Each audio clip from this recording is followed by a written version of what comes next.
15 August ছিল শেখ মুজিবুর রহমানের 50তম মৃত্যুবার্ষিকী। গত 15 আগস্ট শেখ মুজিবের মৃত্যুবার্ষিকী পালন করায় সন্ত্রাসীরা প্রকাশ্যে মাদারীপুরে 3 যুবলীগ কর্মীকে কুপিয়ে হত্যা করেছে বলে ভিডিও ইন্টারনেটে ছড়িয়ে পড়ে এবং তুমুল আলোড়ন সৃষ্টি হয়।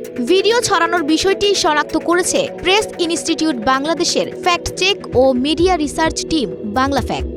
বাংলা ফ্যাক্ট জানায়, মাদারীপুরে গত 15 আগস্ট শেখ মুজিবুর রহমানের মৃত্যুবার্ষিকী পালন করায় সন্ত্রাসীরা প্রকাশ্যে 3 যুবলীগ কর্মীকে কুপিয়ে হত্যা করেছে বলে দাবি করা একটি ভিডিও ইন্টারনেটে ছড়িয়ে পড়েছে।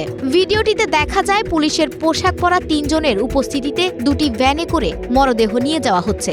ভ্যানের পেছনে বেশ কয়েকজন হেঁটে যাচ্ছিল। বাংলা ফ্যাক্ট যাচাই করে দেখেছে, প্রকৃতপক্ষে গত 8 মার্চ মাদারীপুরে অবৈধ বালু ব্যবসার দখল এবং আধিপত্য বিস্তারের জেরে আপন 2 ভাই এবং তাদের এক চাচাতো ভাইকে প্রতিপক্ষরা কুপিয়ে হত্যা করে এবং ইন্টারনেটে ছড়িয়ে পড়া ভিডিওটি 15 আগস্টের কোনো ঘটনার নয়, এটি সেই 8 মার্চের ঘটনার দৃশ্য। 19 আগস্ট বাংলা ফ্যাক্ট অনুসন্ধান টিম জানায়, আলোচিত ভিডিওটি থেকে কিছু স্থির চিত্র নিয়ে রিভার্স ইমেজ সার্চ করলে গণমাধ্যম প্রতিষ্ঠান যমুনা টিভির ইউটিউব চ্যানেলে 8 মার্চ প্রকাশিত একটি প্রতিবেদনে একই দৃশ্য পাওয়া যায়। এ প্রতিবেদন থেকে জানা যায়, সেদিন মাদারীপুরে অবৈধ বালু ব্যবসা নিয়ে বিরোধের জেরে প্রতিপক্ষরা 2 ভাইকে কুপিয়ে হত্যা করে।